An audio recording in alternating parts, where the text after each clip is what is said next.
Mag-subscribe bago panoorin ang video. Daghang salamat. Sweaters result December 17, 2023. 2 p.m. result 859. 5 p.m. result 013. 9 p.m. result 997. Shoutout muna tayo. Salamat po mga ma'am-share. Congrats po sa inyong lahat.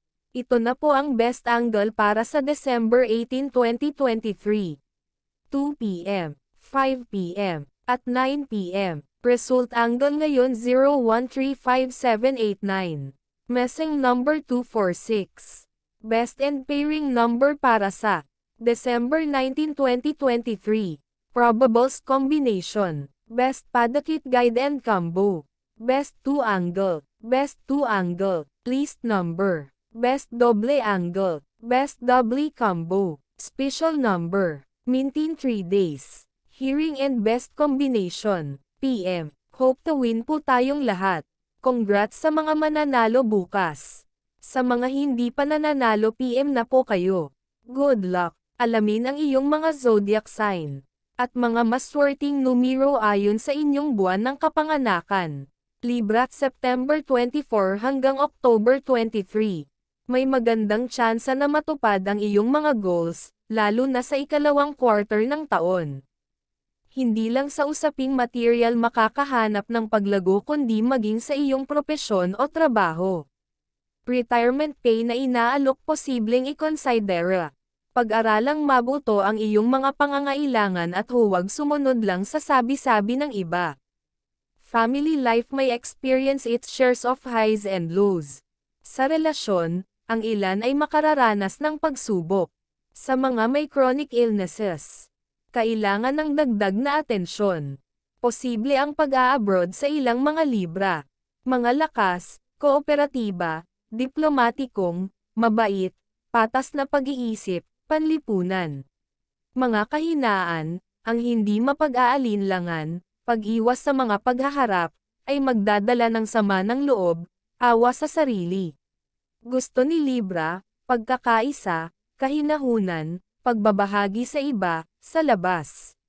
Hindi gusto ni Libra, karahasan, kawalang katarungan, loudmouths, pagsunod.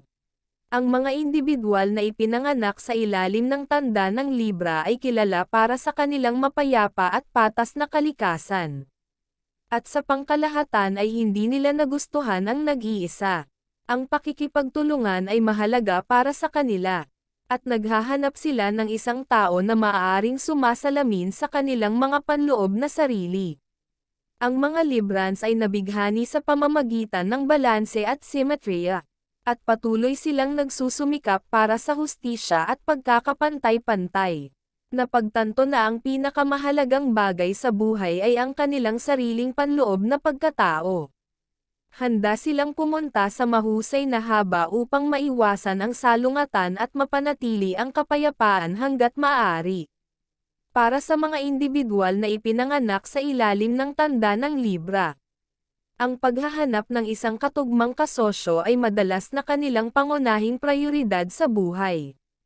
Kapag nagpasok sila sa isang romantikong relasyon, ang pagpapanatili ng kapayapaan at pagkakaisa ay naging pangunahing layunin nila. Ang kanilang kaakit-akit na pagkatao at dedikasyon sa bawat relasyon ay madalas na humahantong sa kasiyasang pagkakatugma sa iba. Ngunit ang kanilang nahulog na araw ay maaaring lumikha ng kaguluhan sa kanilang emosyonal na mundo. Ang Libra ay kilala bilang tanda ng pag-aasawa, at ang mga kinatawan nito ay madalas na iguguhit sa tradisyonal na mga landas ng pag-ibig. Sa kabila ng elemento ng hangin na nagbibigay sa kanila ng maraming kakayahang umangkop, nakakaramdam pa rin sila ng isang malakas na paghila patungo sa tradisyon. At ang kanilang mga pagnanasa sa huli ay pag-ibig na ilagay sa papel maayos at naghahatid ng isang layunin upang lumikha ng isang tiyak na imahe para sa labas ng mundo. Sa isang paraan, ang bawat Libra ay naghahanap ng isang kasosyo na maaaring magtakda ng malinaw na mga hangganan.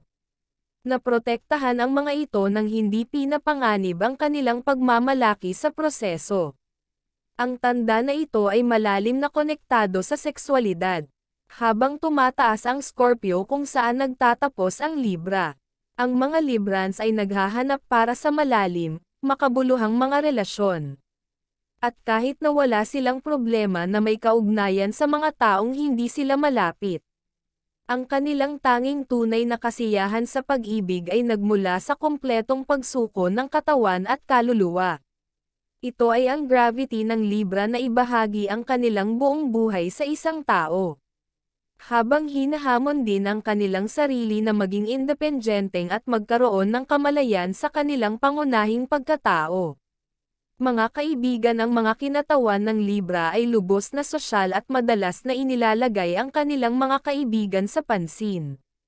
Gayunpaman, maaari nilang itaas ang kanilang mga inaasahan na mga bar na masyadong mataas at pumili ng mga pagkakaibigan na nagpapasaya sa kanila na higit na mataas sa taong nakatayo sa harap nila. Ang kanilang kawalang kasiyahan ay maaaring humantong sa isang kakulangan ng pagkilos. Ngunit hindi ito ginagawang mas mababa sa kanila na namuhunan sa kanilang mga relasyon kapag ang ibang tao ay kumuha ng inisyatibo at nagpapakita ng interes sa kanila. Taktika at kalmado. Maaari silang makipag-usap sa pamamagitan ng anumang problema kung pipiliin nila. At madalas silang makakatulong sa iba na maunawaan ang kabilang panig ng kanilang personal na mga salungatan at problema sa ibang tao. Pamilya. Ipinanganak sa isang pamilya na nagbigay sa kanila ng isang tiyak na kahinaan ng araw. Ang mga aklatan ay madalas na maglipat ng pagkakasala sa pagitan ng mga miyembro ng pamilya nang hindi alam na gawin ito. Sa kanilang patuloy na paghahanap para sa pagkakaisa, ang mga individual na ito ay may posibilidad na sumang-ayon sa kanilang mga magulang at kapatid lamang upang maiwasan ang salungatan. At madalas silang ang ibabalik kapag ang isang hamon ay darating.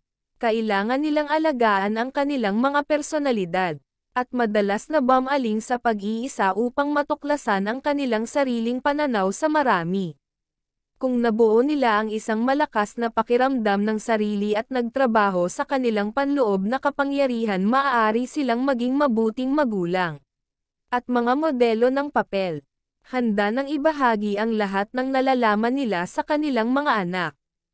Hustisya. Gumagawa sila ng mahusay na mga abogado at hukom at maaaring maging matagumpay bilang mga diplomat, taga-disenyo, at kompositor kung naalagaan nila ang kanilang artistikong panig mula pagkabata. Ang mga Librans ay gumagana ng maayos sa isang pangkat at maaaring makumbinsi at may likas na tagapagsalita. Ang aspeto ng pananalapi ng kanilang buhay ay madalas na kontrolado, na maaaring hindi ang kaso kung mayroon silang mas madaling oras sa pagpapasya kung ano ang nais nilang bilhin. Sa sandaling simula ng isang Libran ang pagtatanong sa kanilang mga pagpipilian sa pananalapi, maaari nilang piliin na huwag gumastos ng anumang pera dahil sa paggawa ng isang desisyon. Ng anumang uri ay maaaring maging mahirap para sa kanila. Balanse nila ang pag-save at paggastos ng maayos at kahit na nasisiyahan sila sa fashion at pinong damit ay bihira silang hayaan ang kanilang mga pagnanasa para sa paggastos na makuha ang pinakamahusay sa kanila. Upang akitin ng isang babaeng Libra, ang isa ay dapat na isang mahusay na pakikipag-usap at nakikinig. Masaya siyang natutunan ang tungkol sa mga bagong bagay at gusto na talakayin ang parehong personal na interes at paglubog ng malalim sa buhay ng kanyang kapareha. Siya ay kaakit-akit, matalino at makakahanap ng mga solusyon sa mga problema na lumitaw ng madali. Ang kanyang kapareha ay dapat panatilihin siyang interesado at sa kanyang mga daliri sa simula. Na tinanong ang kanyang sariling inisyatibo at mga pagpipilian habang naging diretso at nakakagulat din. Bilang isang babaeng Libra ay pinasyahan ni Venus, mayroon siyang likas na pagkahilig na makaranas ng mga swings ng mood, ngunit hindi ito ginagawang mas mababa sa kanyang mga paraan. Kapag nahulog siya sa pag-ibig at nagbabahagi ng isang bahay sa isang kapareha ay aalagaan niya sila at gawing mabuti ang mga ito. Pinapanatili ang kanilang buhay sa lipunan na maayos at maayos na nababagay sa mga pamantayan sa lipunan na kanilang tinitirhan. Mga masweting numero, Lotto, Sweatras, Lasto, Doubly, at Triple. Abangan bukas. Scorpio, October 24 hanggang November 22. Alamin ang iyong swerte ngayong 2024. Nandito na nga tayo sa exciting part. Bagong taon, bagong buhay, bagong pag-asa. Kaya tingnan natin kung ano nga ba ang mga ganap na posibleng harapin natin this year. Please subscribe my YouTube channel, Kuya Lotto Vlog. Maligayang Pasko at manigong bagong taon. Maraming salamat po. God bless.